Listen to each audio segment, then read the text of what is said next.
Hello and welcome. This is Dave Michels hosting another Talking Points Chats. I'm with Dave Danto. Welcome, Dave. Thank you, Dave. Always great to see you. We have an interesting topic today. We're going to talk about the MTR potential fallout. So let me set the stage here to explain this conversation. Please, that's interesting. I think it's going to be an interesting conversation. The ones you have to explain, do the setup are the most interesting, right?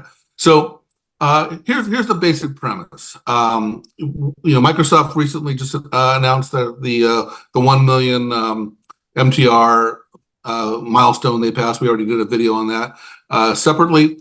And Zoom just announced that they have 2 million Zoom Room licenses. And so the spaces are getting kind of saturated. Maybe not. That's not the point of this conversation. The point of this conversation is that Microsoft has been building up its MTR ecosystem for quite some time. It started off, if you recall, with one partner. It was Polycom. And Polycom, I think it was actually with Link that they started off with. Oh, so and then over Skype for Business. Yeah, the whole. Remember the progression. Yep. And then with Teams, they've been adding more and more partners because the ecosystem has been getting bigger, more demand. They need more partners globally. They need more variety of products, and so they've been adding a number of vendors. And so today, you've got companies like Neat, Logi, Cisco. The list is actually quite long. Yealink, Jabra, AudioCodes, quite a number of companies in there. I'm not even mentioning right now because we're going to get to them later in this MTR ecosystem. And so, but the last vendor, I think it's the last vendor, maybe it's the second to last vendor that they added was Cisco. Now, this is unusual. You've added the 800-pound gorilla last, and Cisco, of course, has an extraordinary overlap of customers between Microsoft and Cisco, very strong overlap of customers. And Cisco's available worldwide and has a whole portfolio of video systems.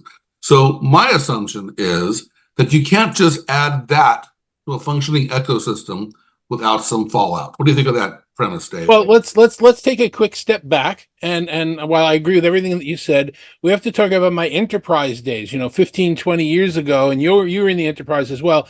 Microsoft and Cisco were, and to a certain extent still are, religions. They're not vendors. They're not customers. You're either in one camp or you're in the other. And there was never really very much crossover. You'd have the one CIO come into a firm that was in one camp and change everything over. But other than that, everybody pretty much stayed on their sides in a real stranglehold co-opetition kind of situation. Well, I'm going to disagree with you on that, Dave. Okay. And I know where you're coming from.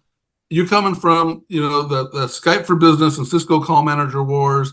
And those wars were severe, and I remember the Enterprise Connect keynotes where they would call each other names and all that stuff. So I agree with you to some degree, but as we know, about just short of 2 years ago, they called a truce to that. But right. The bigger point that I want to disagree with is that they actually have. I mean, Microsoft is all about the desktops and PCs and the desktops and servers, and those require networks. And the vast majority of their customers, Microsoft's customers and Cisco's customers, are common customers. They've actually had a very strong cohabitation rule and they've both been very mutually successful for a long time, where they've conflicted and competed in one product, but even that is over now. I mean, now they have to. And it's more than over. I mean, the shocking part wasn't just that you can now use Cisco devices certified on Microsoft Teams. That was shocking enough. Now you have people that were tried and true Microsoft people saying, really, Cisco makes some pretty nice stuff. We use it in the network. Let's look at it. And you have the Microsoft people looking at, not just that, they also happen to be the only vendor out there that is allowed app switching, which is a business. They have most favored nation status. That's right. If you ask about it from a technical standpoint, they'll say, well, it's just because it's different and it's on a different platform and it works different. But the reality to the end user is you can switch between WebEx and Microsoft Teams on a single device, and you can't switch between Microsoft Teams and anything else between calls on any other single device. Everybody else. Well, no, that's not true. Say it correctly. Everybody else needs a reboot. There you go. Yeah, you have to reboot them. And so they have a most favored nation status. And but to your point about the competition in the past, Cisco a few years ago renamed their video systems, their video system hardware as WebEx devices. But then once they reached this peace accord, they went back to Cisco devices because a lot of these Microsoft Teams people don't like WebEx, but they're happy with Cisco. And so they renamed those devices back to Cisco video devices. So anyway, so the assumption is you can't just throw in an 800-pound gorilla like Cisco into this MTR ecosystem without some sort of fallout. Now that when I say some sort of fallout, that fallout could be a lot of things. It could be multiple vendors don't succeed. It could be one vendor doesn't succeed. It could be Cisco doesn't succeed. And so that's the point of this video. We're going to kind of talk about some of these vendors in particular, and talk about some of their strengths and weaknesses in this survival context. Yeah, and I completely agree with you, because the people who are looking at the Cisco endpoints for Microsoft Teams hadn't considered them before. It's a whole bunch of new customers that Cisco are selling to, and they've just leapfrogged a lot of the competition that they had been struggling against for the last few years. And struggling is a bad word, but it's really put them forward in a way that they weren't before. And there will be some ramifications to that one way or another. One way or another, there's going to be some ramifications. So let's go ahead and start off with some of the bigger vendors. I'm going to pick HP Poly. We've already mentioned them. They were the first ones in the hopper. They've been with Microsoft the longest, and very innovative company. So we've seen. As I mentioned, it started with Polycom, and Polycom merged with Plantronics, and has since been acquired by HP. So quite a bit of changes on that side of as one company. And so let's start with the negatives, right? What if I say to you that they're not going to be successful? What would be one of the reasons you think that it would be them? Well, as you know, I worked for that organization for quite a period of time, so I don't really want to say anything negative that could get me. You want to play it safe, so I'll go with some negatives. No. The reality is, and this is not an opinion born of when I was working there. This is an opinion born of looking at the market. HP and Poly still haven't really put anything together yet.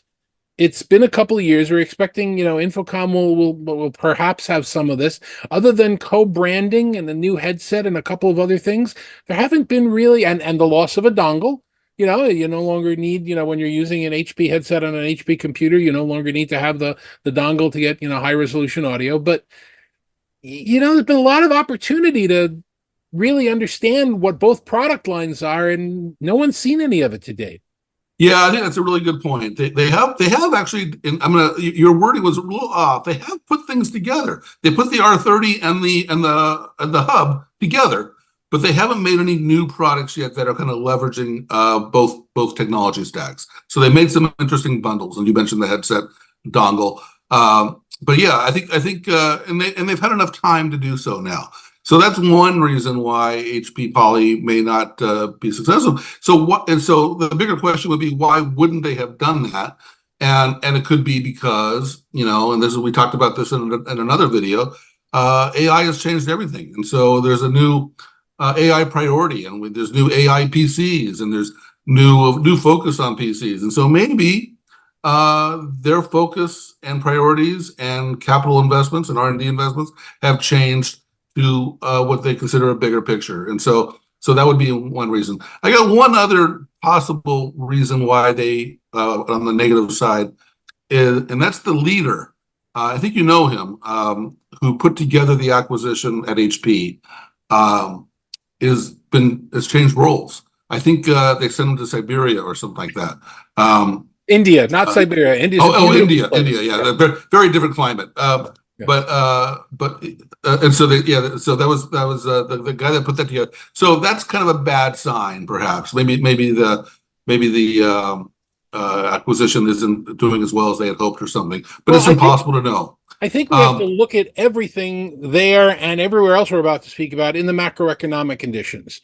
AI is making people shift money. We've talked about that. There's been a lot of employee turnover. There's been a lot of employees let go at a lot of organizations. So, part of it could just simply be the bucket of money isn't as big, and they're focusing on what they think are quicker wins. So we could reuse that one on every vendor here. But yeah, exactly. That's a fair. Now, but let's focus on some HP Poly positives. And and there's actually quite a few. And so the first one I'm going to point out is the synergy still makes sense. I mean, we're seeing a lot of these technologies come together. Cameras, speakers. In fact, the monitors. Apple makes a fantastic studio display with the FaceTime video and everything. One device. It's got the camera. It's got the display. It's got the speakers. It's got the microphone. This is a logical peripheral device, and Apple's not the only one doing it. I've seen one from Lenovo. I've seen one from some other vendors, and this makes perfect.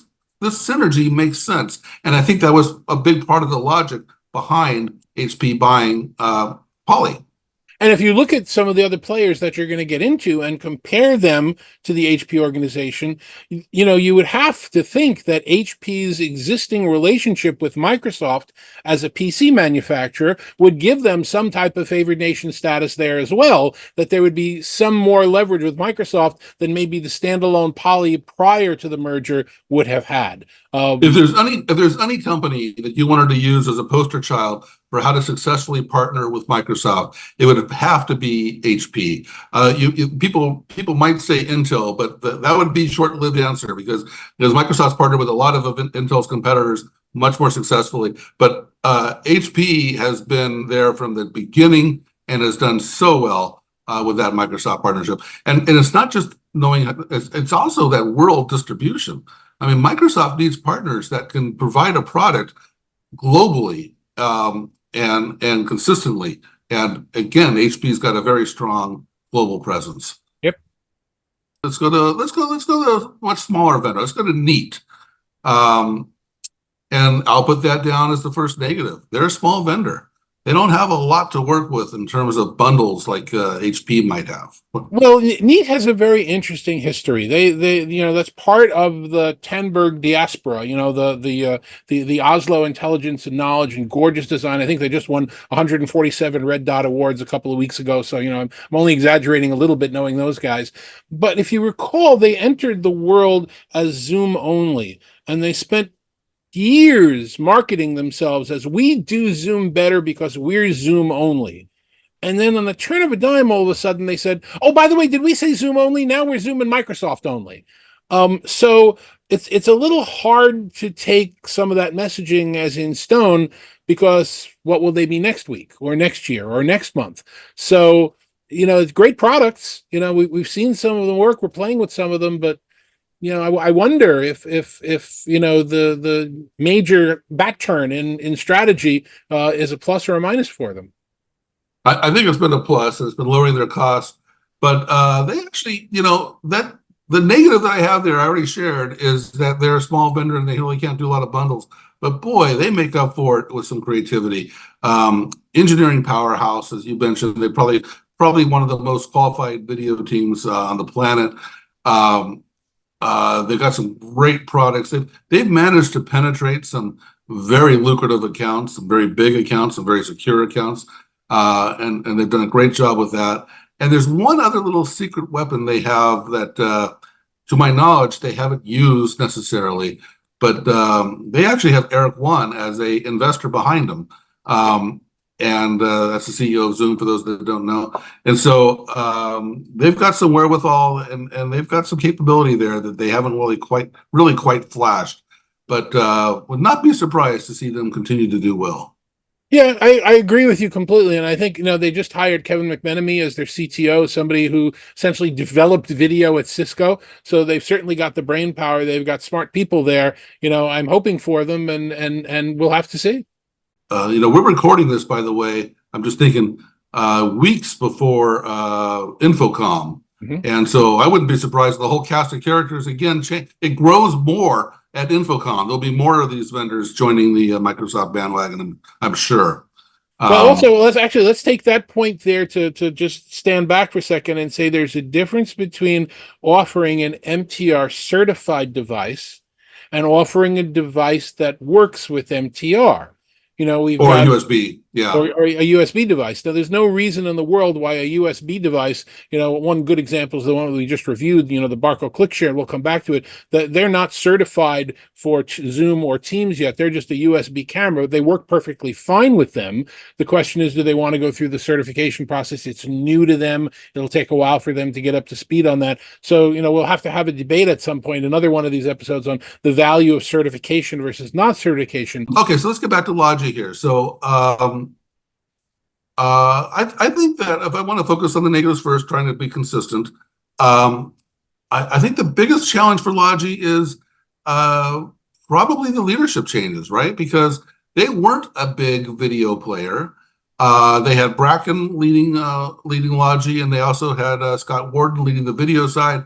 Both of those guys really prioritized video, really built I mean, they introduced the Meetup, they introduced the Brio. They put so much into that video story, and they're both gone. They were the champions of video, and so if you're the new guys at Logi, you of course got to evaluate: do I keep that going? Do I keep on investing in there, or do I invest in some other things? And they've also got a very strong keyboard story, a very strong mouse story, a very strong gaming story. Microsoft's changing up keyboards with the AI Copilot keys and stuff like that. There's a lot of opportunity there, and I just saw that they're nailing it in their keyboard and gaming divisions. And so, it might just be one of those things where it's not the best opportunity to go after video.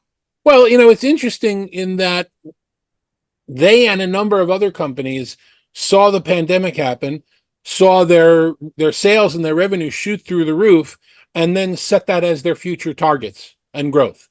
And that was not sustainable. That probably was not a smart thing to do. So when you're promising year over year growth and you're in a bubble, you're not going to get that year over year growth. And I think that has a lot to do with why the leadership changes happened at Logi. It was a situation where the expectations were not realistic. They did just come out with two. They're now their bar 2 and their version 2 and their desktop 2 and their everything 2. The Meetup 2. Meetup 2. They're out there. I don't want to use the actual name, but 2 is what's stuck in my head. Everything is their second version, and it's awesome that they've got some new innovation there. But I don't know. It's an interesting organization. Interesting is kind of a subtle word. I'm going to just double click on that for a second here, because we were just at the Zoom event, and the Zoom folks were actually pretty positive on Logi, but a lot of the analysts weren't.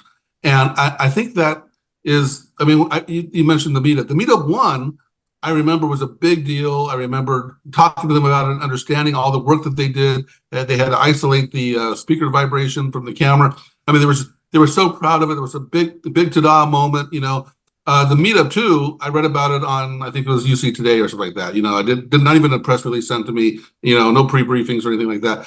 I think that they're distracted. I don't think they have the same. I don't think they have the same commitment they had before. And so, you had to sign up for their announcements, which they did in 3 different time zones as online webinars, 18 days before InfoComm was going to start, which is odd to begin with, but they wanted to differentiate themselves. Okay, I'll give you that. And when you join that webinar to get their announcements, they're not live. They're playing you back a pre-recorded package of videos that they recorded. That's never a good sign. Now, there was somebody interacting. If you typed a question, you'd get a typed answer, and they were accurate answers, and I appreciate that. That wouldn't have happened on Scott or Bracken's tour. But let's focus on the pluses. And so again, like HP, very strong distribution. They've got global reach. They've got very strong distribution partners. You can get their products everywhere, from Amazon to your favorite PC reseller. They have IT trust them. And I think a lot of, we mentioned this earlier, a lot of synergies with meeting rooms and keyboards and peripherals and webcams. And so there's, if they have an IT trusted brand in that space, and they can leverage that. Yeah, no, I would agree with that. And they've also brought in a couple of really good people lately that have been in the industry from before. After they let go of, as you pointed out, the leadership, there are a couple of new people that have joined the organization that I do have a lot of respect for. But I don't know. It's The question you have to ask yourself as you go through all of these names is, how long will this organization stand as an independent organization? Who's the next on the target to be purchased or to be leveraged? I don't know. Logitech seems like a pretty obvious, candidate to be bought by somebody, in terms of its ability and its size. Who knows? I wish them luck. I think that it was awesome to see the meetup too, with the amount of sustainable materials inside it, and it's great to see the industry going in that direction. But obviously, I think their audience is being chipped into by the Cisco factor. Actually, I want to emphasize what you just said about the green focus. Logi has gone all in on green and sustainability. I appreciate that. I think a lot of IT decision makers appreciate that. They're not alone. Other companies are doing that. I mean, Cisco's doing it in different ways. Barco's doing it in different ways, and so they're not alone, but they're certainly ahead. They've actually been doing it for a little while, and I believe, and I haven't been briefed yet, but I believe these new products are all green savvy. Is that accurate? I would have to agree, certainly with the meetup too. They're talking about how it's very sustainably sourced, recycled plastics, a lot of recycling even in the packaging. So I would certainly agree with that. All right. Well, that's great. So that brings us to Cisco. As you said, it may have been a shotgun marriage, but the marriage did indeed happen. And so I'm starting off with negatives, why it may not be successful. I'm going to start off with cheap. Cisco doesn't sell cheap products, and they may not be at the right price point for a lot of these systems. And so they may not win. They'll certainly win the larger rooms, the more advanced rooms, the more sophisticated rooms. But I'm not sure about the huddle spaces and the small rooms if Cisco can go cheap enough. What do you think of that one? I think they've got some desktop devices. That's something that's part of the legacy Tandberg mindset. No, it's not. It's actually not Tandberg. Things like the Desk Pro and the Desk Line. Those are reasonably new pandemic created products.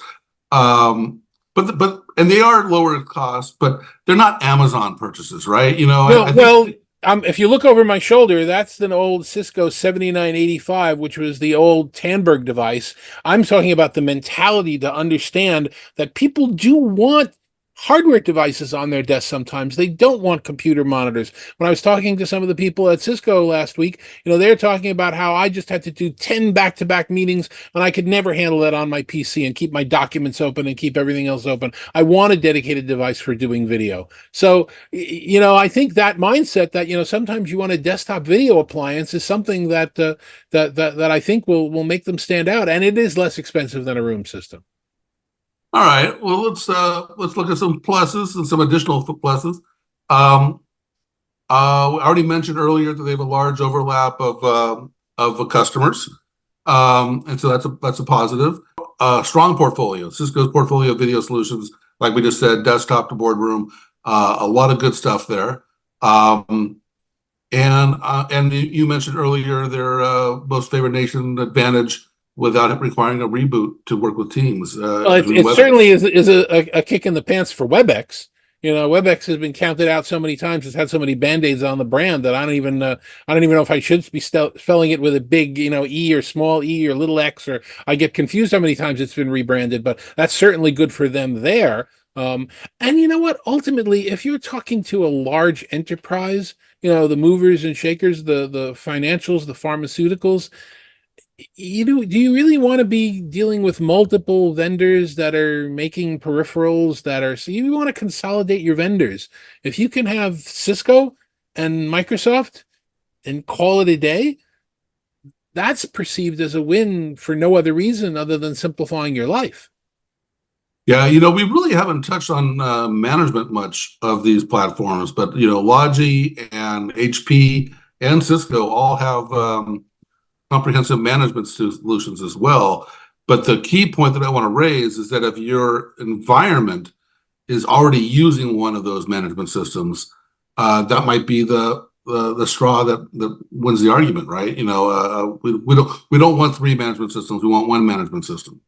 Yep. Um, And I would say that you could probably count on the fact that some of the Cisco in-room devices are going to start absorbing more features and functions. So in rooms where you used to have a Cisco controller and a separate controller for, shades and lights and things like that, I think, at Infocom this year, you're going to start to see some of those things merge. And you'll now be able to control everything from a single device, which will also be a Cisco advantage. yeah. So just a few vendors that still stand out kind of big. There's a whole bunch of smaller vendors, but Crestron's kind of large, Lenovo's kind of large, Yealink is large. Any of those you think are in danger of the MTR fallout? Well, I'm worried about Yealink and Microsoft and the government of China. There has been a decree in China that companies are not allowed to use American-made software products sometime in the future. I'm sure there's going to be back and forth conversation about it. But if there's a rift between China and Microsoft, that's going to put Yealink in a very bad position, and I'm sure there's going to be some sort of fallout from that. I disagree with you on that one. I think that there's going to be a lot of pressure in the West to not use Chinese products and a lot of pressure in China not to use Western products. But I don't believe that's going to affect the export game. And so you may not be able to use Yealink with Microsoft software in China, but I'm sure they can export it. And maybe they have to assemble the software pack in Taiwan or something like that. But I think they'll work around that one. But Okay. but that point though about we are becoming more geo aware of these boundaries, and that could hurt Chinese companies. And I think Max Hub Chinese as well. Not A lot of 100% things, sure. and a lot of things are built there. Yeah, a lot of things. Let's just leave it at that. Okay, so those. What about Crestron? Well, this is not Crestron's only business. I think they appreciate their relationship with Microsoft, and I think Microsoft appreciates them. Crestron's video bar, their bar 70, which hopefully we'll be getting to test soon, is the only one on the market right now that has 4 camera elements in it, 1 wide and 3 independent narrow ones. I think the key with a lot of this going forward is going to be differentiation. Who's got the better feature and who's got the better function? I don't think they've got a huge number of products there, and I think a lot of the products that they do make are going to be used no matter whose video conferencing is used. They still have Because they fit game. a very specific niche around those room controls, and a lot of customers are just non-negotiable. We're going to go Crestron. Yeah. Okay. So I wouldn't worry about them as an organization. I don't know, how effective any of their products are going to be from an MTR perspective, because they've changed them so many times. But I think the new with the 70 looks like it's good. Now, here's a trick question. How about Yamaha? Well, Yamaha's already announced that they're leaving the UC industry. They're doing away with the Yamaha UC division in the US. They're absorbing whatever products are going to remain just into the Yamaha corporate headquarters. You say Yamaha, and the first thing you think of are musical instruments and piano. No, motorcycles. Or motorcycles. Depends what your background and perspective is. But it was an interesting opportunity for them to join. I think it's a crowded field, and I think we're going to start to see some fallout.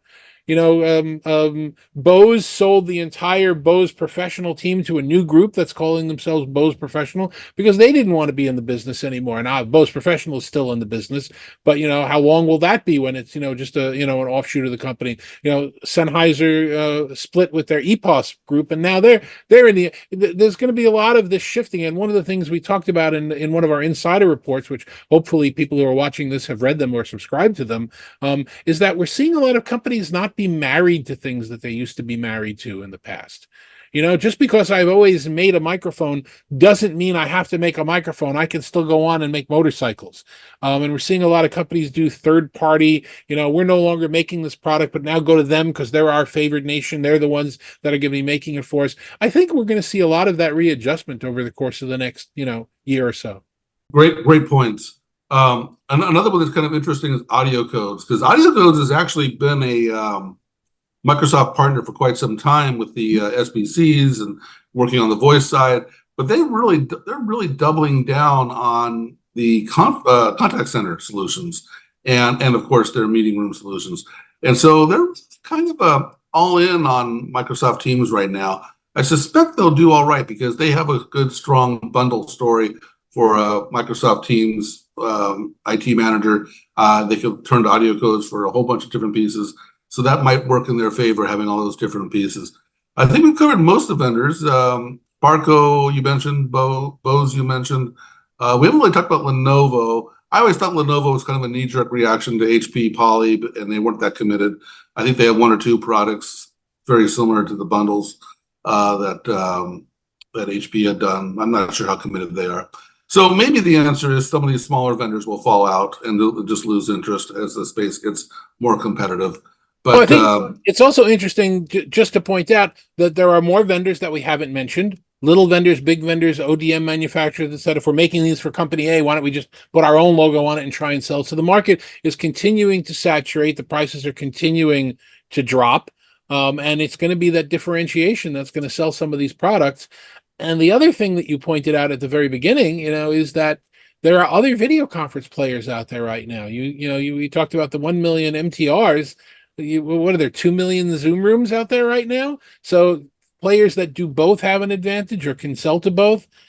It's actually really hard to compare that 1 million MTRs to the 2 million Zoom rooms, but a lot of people will be surprised that Zoom is a bigger number than Microsoft, and it probably is a bigger number than Microsoft. They've been at it for longer, but it's important to note that these are not quite the same numbers. That it's hard to, vendors never describe their numbers the same way. So Microsoft was very vague. They said 1 million MTRs connected. So we don't know if that's simultaneously connected or what. And Zoom was a little more specific. They said cumulative licenses purchased, and so not connected at all. Doesn't matter if you. And so you have to do a little massaging and guessing and all that stuff. But probably Zoom's numbers are a little bigger than Microsoft's. I think you were championing that argument because they've been at it for longer in the Zoom room space. Zoom rooms have been good for longer than Microsoft rooms have been. Microsoft got more customers in other spaces than Zoom does. And they're also smaller. This is the same thing with I mean, you tend to have larger number of rooms when they're smaller. And I think a lot of these Microsoft MTRs, they started bigger. They started with much bigger rooms.